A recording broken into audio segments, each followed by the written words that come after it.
Now the word of Yahweh came to me, saying, Son of man, propound a riddle and speak a parable to the house of Israel, and you will say, Thus says Lord Yahweh, a great eagle with great wings, long pinions, and a full plumage of many colors came to Lebanon and took away the top of the cedar. He plucked off the topmost of its young twigs and brought it to a land of merchants. He set it in a city of traders.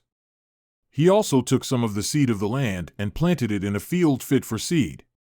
He placed it beside abundant waters. He set it like a willow. Then it sprouted and became a low-spreading vine with its foliage turned toward him, but its roots remained under it. So it became a vine and yielded shoots and sent out branches.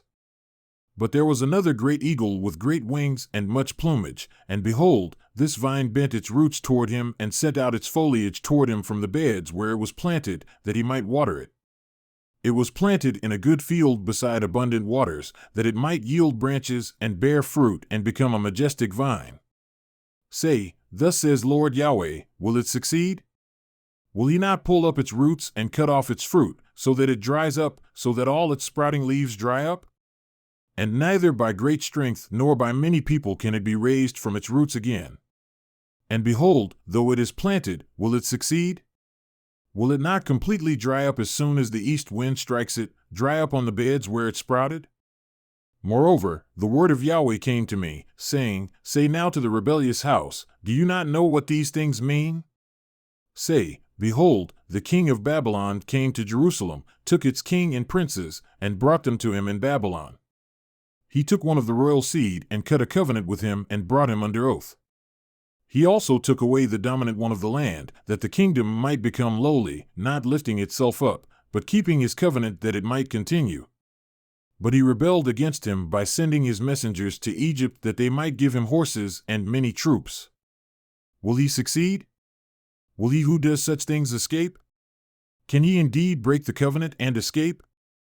As I live, declares Lord Yahweh, surely in the country of the king who made him king, whose oath he despised and whose covenant he broke, in Babylon he shall die.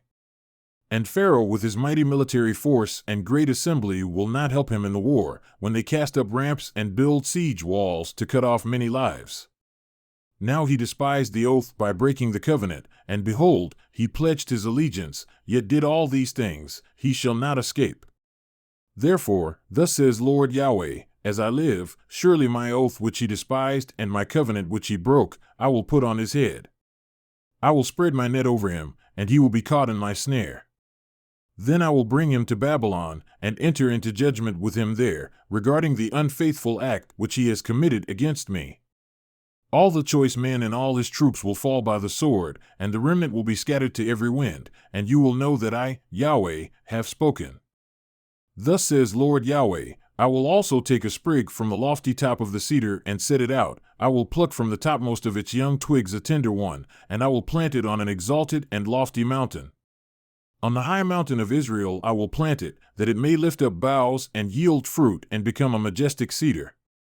And birds of every kind will dwell under it, they will dwell in the shade of its branches. And all the trees of the field will know that I am Yahweh. I bring down the exalted tree, exalt the low tree, dry up the green tree, and make the dry tree flourish. I am Yahweh, I have spoken, and I will do it.